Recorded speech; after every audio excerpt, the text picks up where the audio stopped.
Google has a famous motto, "Don't be evil." And while the stock split that the company just announced may not necessarily be evil, I think it's a little bit devious. Here's the scoop on what Google is doing. Google has a stock price that is very high, over $600 a share. There's been some calls to have a stock split, which increases the number of shares outstanding to people in order to lower the price, potentially make it more attractive to your average run-of-the-mill retail investor.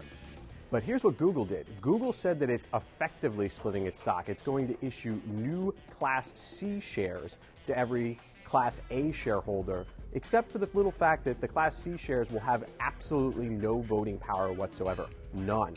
The Class A shares already have a fraction of the voting power that the Class B shares have, which are mainly controlled by CEO Larry Page, co-founder Sergey Brin, and chairman and former CEO Eric Schmidt. So what's this all mean? This is essentially a move by the power trio, the troika, if you want to use a Europe term, at Google to even further consolidate power and control at the company. There is a shareholder vote to see if this goes through, but as Google candidly said in its release about this, they expect the vote to be approved because, by the way, Schmidt, Page, and Brin already have controlling power of the company. Why is Google doing this? I think there are a lot of investors that are worried about the direction of the company, concerns maybe it's not doing enough to innovate, to compete against the likes of Facebook and Apple, and Google has a lot of these projects that seem a little goofy, like the Project Glass futuristic lenses they just announced, and some shareholders think that this may not be in the best interest of investors. And I think the Google Power 3 could care less what investors think. They want to do what they want to do.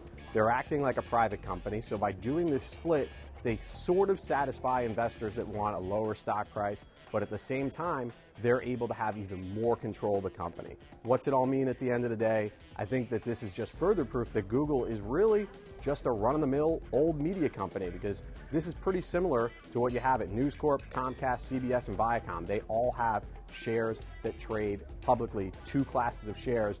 The B shares, if you will, or the other shares, don't have as much voting power, which enables the families that run those companies to have more voting control. So Google, not evil, but a little bit sketchy.